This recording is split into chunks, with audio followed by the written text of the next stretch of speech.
जरा सोचो, एक पेशेवर हत्यारा एक खास काम को अंजाम देने के लिए जानबूझकर दुनिया की सबसे खतरनाक जेल में घुस जाए, लेकिन वो वहाँ से निकल पाएगा या नहीं, ये तो कहानी सुनकर ही पता चलेगा। कहानी की शुरुआत होती है आर्थर बिशप नाम के एक आदमी से, जो समुद्र किनारे अपनी बोट में रहता था। एक दिन वो सुबह उठा और कॉफी पीने के बाद बोट से बाहर निकला। तभी उसने बोट में लगे एक बॉम्ब को चालू कर दिया ताकि कोई उसकी बोट चुरा न सके। ये कौन सा तरीका है चोरी रोकने का? फिर वो अपनी बाइक पर एक रेस्टोरेंट में पहुंचा। वहाँ के सब लोग उसे पहले ही जानते थे और वेटर ने उसे समुद्र के पास वाली जगह पर बैठाया। तभी एक लड़की उसके सामने आकर बैठ गई और कहने लगी कि वो काफी समय से उसकी तलाश कर रही है। लड़की ने कहा कि उसका बॉस चाहता है कि बिशप 3 लोगों का खून करे, लेकिन लगना ऐसा चाहिए कि उनकी मौत सिर्फ एक हादसा था। वो जानती थी कि ये काम बिशप के लिए मुश्किल नहीं, क्योंकि वो इस खेल का पुराना खिलाड़ी है। लड़की ने उसे धमकी दी कि अगर उसने हाँ नहीं की तो वो पुलिस को खबर कर देगी। वो सबको खबर कर दी कि बिशप जिंदा है, क्योंकि पिछली बार वो अपनी मौत का नाटक करके पुलिस से बच निकला था। तभी बिशप ने देखा कि इस लड़की के साथ कुछ और भी लोग हैं जो उसे ही देख रहे थे। अचानक उसने अपना फोन निकाल कर उस लड़की की तस्वीर ले ली। जैसे ही लड़की ने बंदूक निकालने की कोशिश की तो बिशप ने उस पर हमला कर दिया। ये देखकर लड़की के साथी भी बिशप पर टूट पड़े, लेकिन उसने एक एक करके सबको धूल चटा दी। फिर बिशप ने देखा कि नीचे से और गुंडे उसे पकड़ने आ रहे हैं, इसलिए वो दीवार से कूदकर एक केबल कार पर लटक गया। उस लड़की ने अपने साथियों के साथ बिशप का पीछा किया और केबल कार में घुस गई। वो बिशप को अंदर ढूंढ रही थी, लेकिन वो तो छत पर था।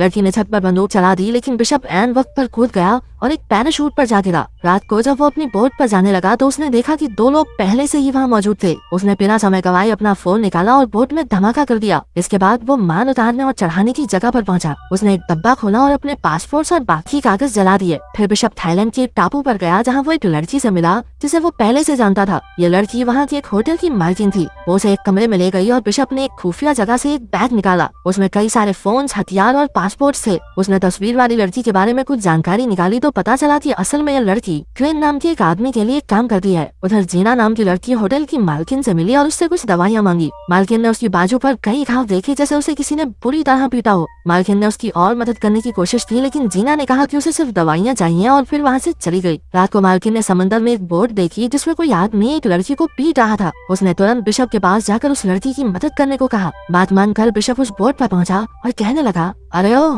अगर तू सच्चा मर्द है तो इस लड़की को छोड़ दे। वो लड़की जीना ही थी, लेकिन उस आदमी ने बिशप की एक न सुनी और अपनी बंदूक निकाल ली। इस गलती के लिए बिशप ने उसकी काफी धुलाई करके उसे मार डाला। इसके बाद उसने मालकिन से कहा कि जीना को लेकर होटल चली जाए। फिर जब उसने बोट की छानबीन की तो उसे जीना का पासपोर्ट और फोन मिला जिसमें बिशप की तस्वीर थी। आखिरकार उसने बोट को धमाके से उड़ा दिया और होटल में वापस आया। उसने जीना से पूछा कि उसकी तस्वीर जीना के फोन में क्या कर रही है। उसने जीना से साफ साफ पूछा कि क्या वो भी क्रेन के लिए काम करती है। जीना ने सहमी हुई आवाज में बताया कि क्रेन उसे धमका रहा है। अब तक जो हुआ वो क्रेन के प्लान का हिस्सा था ताकि जीना बिशप से मिल सके। जीना ने बताया, दरअसल मेरा काम तो सिर्फ इतना है कि मुझे तुमसे मिलकर एक नंबर पर कॉल करना है और फिर मेरा मिशन खत्म। बिशप ने पता लगाया कि जीना अनाथ बच्चों को पालती है जिनकी तस्करी हो रही थी। क्रेन ने जीना को धमकाकर कहा कि अगर वो उसकी बात नहीं मानेगी तो वो उसके बच्चों को मार डालेगा। बिशप ने देखा कि ये बोट टापू की ओर बढ़ रही है, जिसमें बहुत से आदमी हैं जो टापू पर नजर रखे हुए थे। बिशप ने जीना से कहा, देखो तुम्हें मेरे साथ दोस्ती बढ़ाने का नाटक करना होगा ताकि क्रेन को शक न हो। उसने ऐसा ही किया और बिशप ने इस सब में उसे घसीटने के लिए उससे माफी भी मांगी, लेकिन उसके पास इसके सिवा कोई रास्ता नहीं था। बिशप ने बताया कि उसे जानकर खुशी हुई कि वो अनाथ बच्चों को पालती है, क्योंकि वो खुद भी एक अनाथ था। बचपन में उसे और क्रेन को एक गैंगस्टर ने खरीदा था। बिशप तो उसके चंगुल से भागने में कामयाब हो गया, लेकिन क्रेन भाग न सका। इसलिए उन्होंने क्रेन को गुनहगार समझकर उसे सजा दी और तब से क्रेन बिशप से नफरत करता है। खैर, बिशप ने जीना को इस मुसीबत से निकालने के लिए एक प्लान बनाया और निशानी के तौर पर अपनी घड़ी दी। अगले दिन क्रेन के आदमियों ने जीना को किडनैप कर लिया। फिर बिशप ने क्रेन को कॉल करके 2-2 हाथ करने की चुनौती दी। जब वो दोनों मिले तो बिशप ने कहा, क्रेन जीना को छोड़ दे वरना तेरे लिए अच्छा नहीं होगा। वो बहुत अच्छी लड़की है, उसे जाने दे। लेकिन क्रेन कहने लगा, छोड़ तो मैं दूंगा, लेकिन उसके लिए तुम्हें 3 लोगों का कत्ल करना होगा। Cold blooded murder. इसमें पहला आदमी है अफ्रीका का एक गुंडा जो दुनिया की सबसे खतरनाक जेल में कैद है। फिर क्रेन ने उसे एक GPS ट्रैकर निगलने को कहा ताकि काम पूरा होने पर उसके आदमी बिशप तक पहुंच सके। जब बिशप ने जीना के जिंदा होने का सबूत मांगा तो क्रेन ने कहा कि हर मिशन पूरा करने के बाद वो जीना से फोन पर बात कर सकता है और तीनों मिशन पूरे हो जाने के बाद जीना रिहा हो जाएगी। और बिशप ने अपना काम शुरू कर दिया। उसे पता चला कि वो जेल समुद्र के बीचों बीच है जो शार्क से भरा हुआ था और जेल के चारों ओर 100 मीटर लंबे पहाड़ थे, इसलिए उस जेल में घुसना लगभग नामुमकिन था। इसके बाद बिशप ने कुछ गैंगस्टर्स की जानकारी निकाली और एक आदमी चुना जिसके चेहरे पर एक टैटू था। उसने उसी आदमी जैसा हुलिया बनाया और फिर मिशन के लिए जरूरी सामान खरीद लिया। अगले दिन जब वो सड़क पर घूम रहा था तो पुलिस ने उसे गैंगस्टर समझकर गिरफ्तार करके जेल में डाल दिया। जेल में उसने देखा कि उसका शिकार तो हर समय 4-5 लोग साथ लेकर चलता है। उसे एक साथी कैदी ने बताया कि इस आदमी का नाम क्रिन है और उसने लाइबेरिया देश के राष्ट्रपति का खून किया था। अब तक कई कैदी क्रिन को मारने की कोशिश कर चुके थे। जब क्रिन पर फिर से हमला हुआ तो इस बार बिशप ने उसकी जान बचा ली। क्रिन ने उसका शुक्रिया अदा किया और उसे खाने पर बुलाया।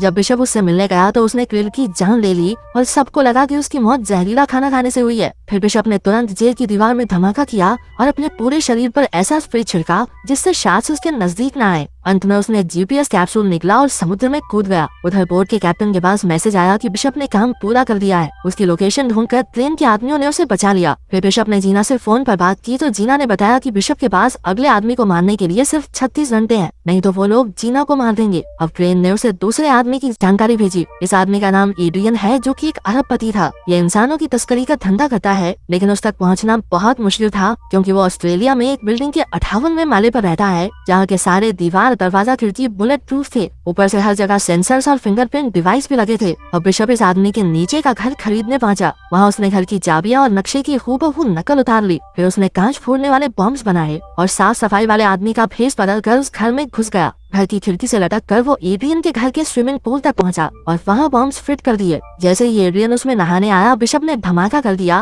और एड्रियन सीधा नीचे गिरकर मारा गया। अब फिर से जीना का कॉल आया, लेकिन इस बार उसने चालाकी से उस बोट का नंबर दिखा दिया जिसमें वो कैद थी। फिर बिशप हेलीकॉप्टर से उस बोट तक जीना को बचाने पहुंचा और कई गुंडों को मार गिराया, लेकिन अफसोस कुछ देर बाद वो पकड़ा गया। फिर क्रेन ने उसे आखिरी चेतावनी देते हुए कहा, इस बार तो माफ कर देता हूँ, लेकिन अगर फिर से ऐसा हुआ तो जीना बेचारी मारी जाएगी और उसकी मौत के जिम्मेदार हो गए तुम। अब बिशप का आखिरी मिशन था अमेरिका में रहने वाले मैक्स को मारना। वो एक ऐसी बिल्डिंग में छिपा हुआ था जो पहाड़ के ऊपर बनी है और वहाँ सबमरीन्स का कारखाना था। इन सबमरीन्स में बड़ी बड़ी मिसाइल्स छिपाई गई थी। वहाँ खुफिया तरीके से ही किसी का भी अंदर आना या अंदर से बाहर जाना नामुमकिन था। जो भी वहाँ घुसने की कोशिश करता वो मौत के मुंह में जा गिरता। बिशप के पास इस काम को अंजाम देने के लिए 48 घंटे का वक्त था। उसे खबर मिली कि मैक्स ने एक हेलीकॉप्टर मंगवाया है, इसलिए उसने हेलीकॉप्टर के नीचे छुपकर मैक्स तक पहुँचने का प्लान बनाया। जब उसकी तरकीब कामयाब रही तो उसने बिल्डिंग के सारे कैमरा जाम कर दिए। चारों ओर हड़कंप मच गया और काश मैक्स को एक खास कमरे में ले जाने लगे। तभी बिशप ने लिफ्ट में धमाका कर दिया, लेकिन किसी तरह मैक्स खास कमरे तक पहुंच गया।